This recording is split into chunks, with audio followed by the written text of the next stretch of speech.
Welcome back to another video. Today we are going to be running through my Lund 1875 Impact XS, and I'm going to be walking through all the different features. We're going to take a closer look at the boat, look at all the compartments and how I have everything rigged up so that I can catch more fish out in the water.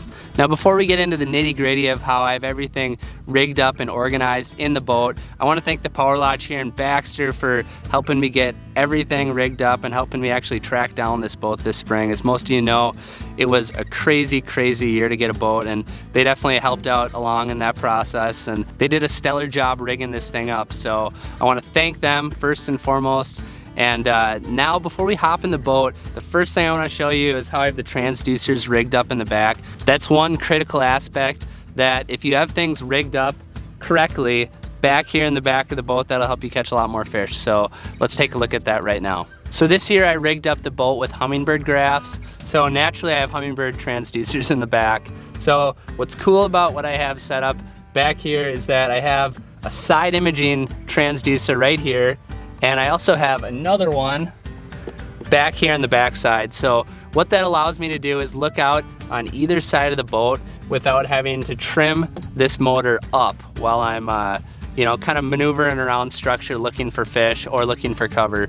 So that's one really nice feature. I know a lot of people don't have two side imaging transducers on the back of their boat. Costs a little bit of extra money, but it's really a nice convenience and you will see fish a little bit better. I also have this boat rigged up with a high-speed transducer for my 2D sonar, and what's nice about that is that I can read the depth when I'm going fast and I'm cruising down the lake. And believe it or not, you can also mark fish when you're going pretty darn quickly as well. So that can be really useful when you're running down a break or you're running across open water looking for fish that are off the bottom. Obviously, if the fish are tight to the bottom, you're not going to see them that good, but if they're suspended at all, you'll see them like tiny little grains of sand. So that's something that I'll have to do a video on in the future as well. But the high-speed transducer is very nice for a number of reasons, not only from the safety aspect of potentially running up into shallow water, but also for marking fish. Now on the inside of the boat here itself, one thing that you'll obviously notice right away is the fact that we got a windshield right here, and the decision to get a windshield was not a super easy one for me because I always grew up, my dad always had bass boats, and that's something that I got used to. But for me, when I'm talking about versatility, it's nice to have something that's really fit for fishing like any different species, whether it's walleye, bass, muskie, panfish. And to me, that's where these impacts really shine. And the windshield is really nice for a number of different applications, whether it's spring or fall when temperatures are a little bit colder, but also with the family. So this just, for me, it needs to be an extremely versatile boat because I fish for just about everything, but I also do family activities in here as well. So the windshield for me, after weighing all the different factors, was really a no-brainer. So that's obviously the first distinguishing feature. Another thing that you can probably see pretty darn decent in here is, actually, I'll move you over here quick.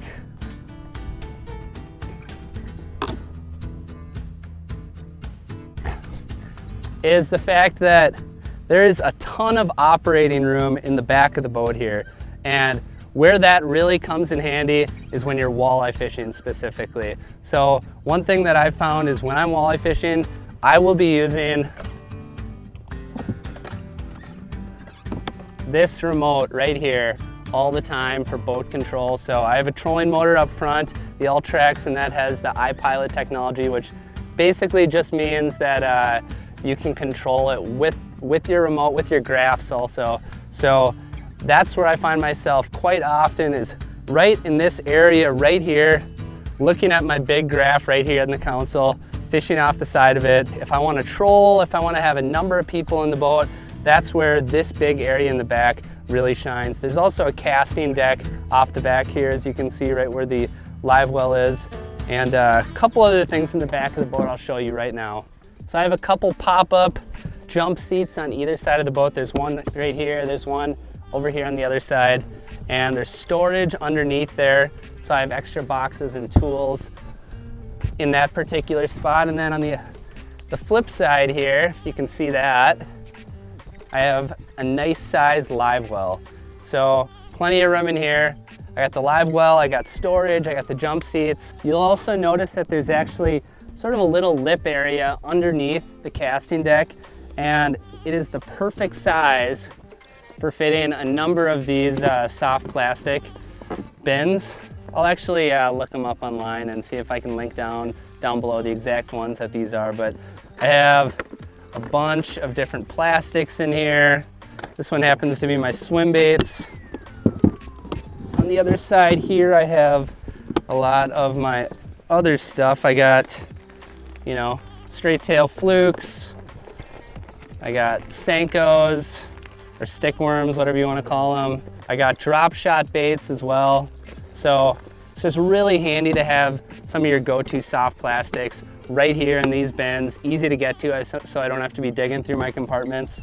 And they slip right under that lip, really nice. And actually, I was fishing with my good buddy Brad Hawthorne last summer. He's got a 20-foot impact, and he's got a bunch of these lined up in the back. I don't have quite as many as he does, but I had originally made fun of him for having all the boxes lined up in the back. And then, of course, the very next year I'm copying his idea, so that's just how it goes, I guess. Now, right next to my day boxes, I have this little cubby compartment right here where I haven't quite figured out what the heck I'm doing with it. So what I've been doing is just throwing random stuff in there. I have a little compartment here with bottom bouncers. I have my water bottle that I think I filled up like 4 weeks ago. A ruler that's not gonna do me any good if I happen to catch a 30-inch walleye. So just random stuff in this one right here. Now on the flip side of the boat here, we kind of have like another random catch-all storage container, and this is a nice big long one, and this is nice for I got my nav lights in here. I keep the random dock bumpers. I have extra ropes. I also have a ski rope in here and a ski pole that I can put in the back of the boat, which is obviously great for skiing or tubing or wakeboarding, and we do a little bit of that as well with the family. So I keep all that stuff in here. I guess alternatively, if you wanted to, you could put longer rods in here or whatever. So there is another little extra storage spot for just kind of the random stuff that has to go somewhere. Right next to the driver's seat, there's also another area where I end up storing a bunch of my tools. I got my pliers, my scissors, split ring pliers, jaw spreaders, all those different things I actually have stored in this little cubby right here, right next to the driver's seat, which is just a convenient place to have it. Now, working our way from the back of the boat up to this middle area, we have the console, which is where I attempt to find fish. So obviously I got a Helix unit right here. I have the Helix 10. I could have went with the Helix 12, but I decided to save a little bit of money, and the 10 has worked out good for me. It seems like it's plenty big, you know, as far as when it's right here in my face. So I got the 10 right here in the console. I have a Helix 8 in the front, and that seems to be a pretty good system for me so far on the electronic side.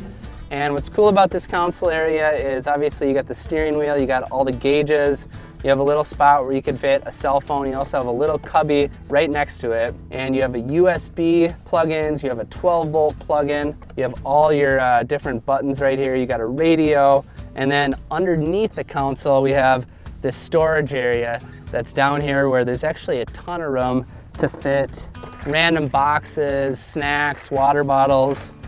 And in my experience, these areas under the console, and I say areas because there's another one over here on the other side, in my experience, these areas tend to stay nice and dry. So I have a bunch of stuff stored under there. It ends up being a bunch of just knickknacks that I use often. So that box that I showed you had a lot of my swivels and different terminal tackle. But underneath those under console compartments, we have a nice pull-out drawer. And what's cool about these drawers is that they actually fit tackle boxes. They're designed to fit tackle boxes. On the 18-foot impact that we're in right now, I can put 3,600 boxes in here.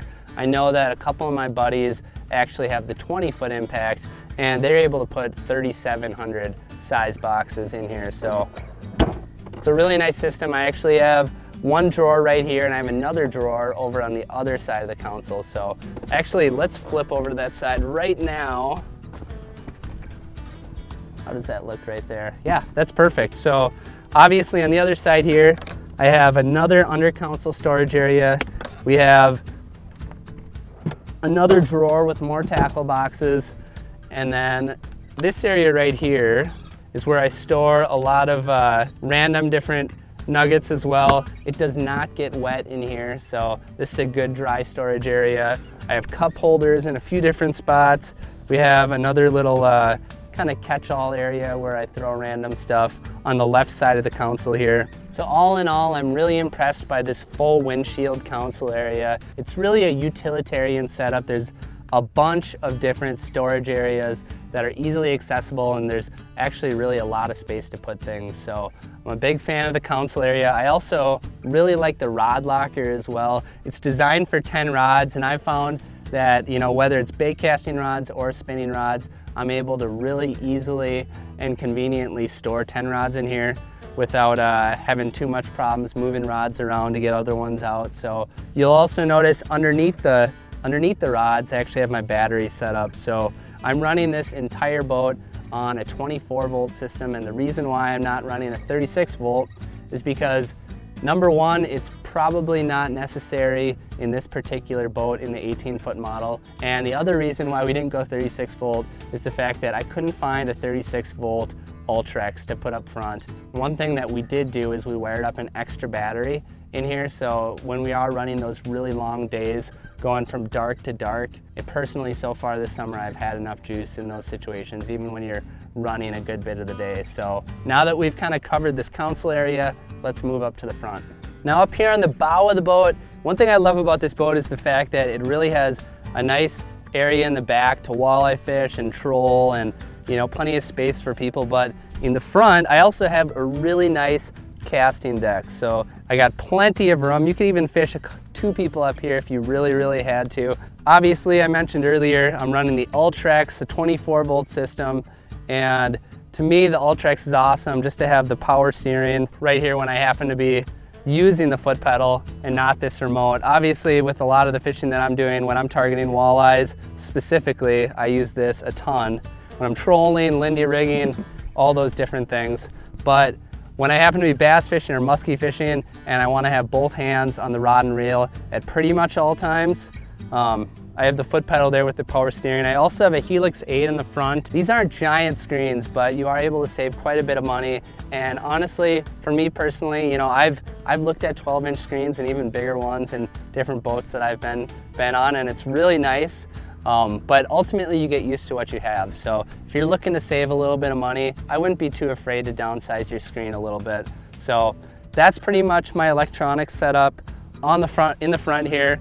And then I also have a number of different compartments here, which I think I'm going to move the camera for so you can get a better look at. Now the biggest compartment is over here on the left side of the boat, and in here is where I keep all of my tackle. So I got a number of different tackle boxes loaded up with different stuff. This one happens to be my jig box.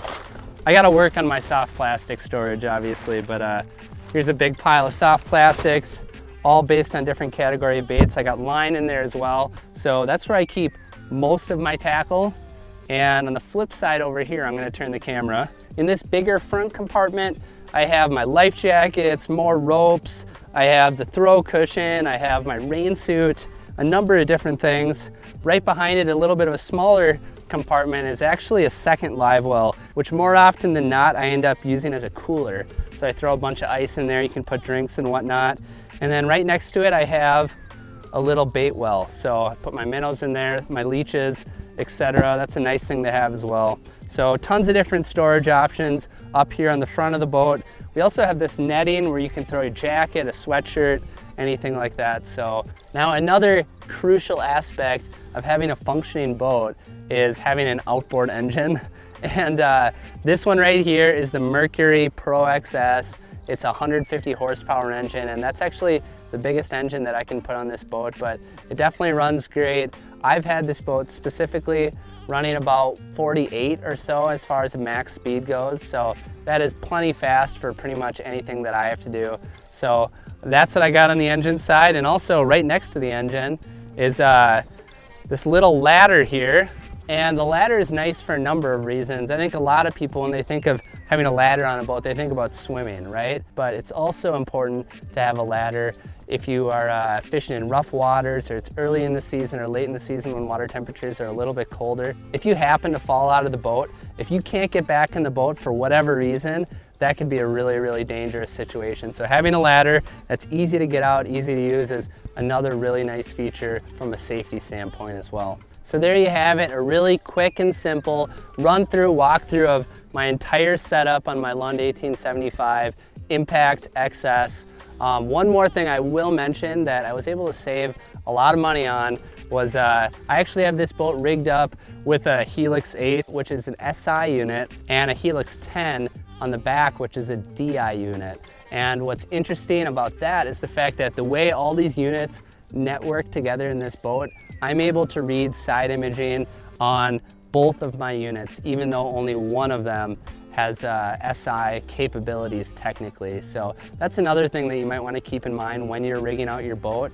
As long as you have everything networked together, you don't necessarily have to have a bunch of SI units, which end up being a little bit more expensive all throughout the boat. So that's also another thing to think about. But thank you for watching this video all the way to the end. I really appreciate all of you who do watch to the end like this. And if you have any questions about my boat, how I have it rigged up, any of the other componentry involved, leave those questions down below in the comments section and I'll do my best to answer them. And if you're looking for some more fishing content, check out this video right here. That's my top 5 summertime walleye lures. I break them all down, I share all the different componentry, and I think you'll learn something if you watch it.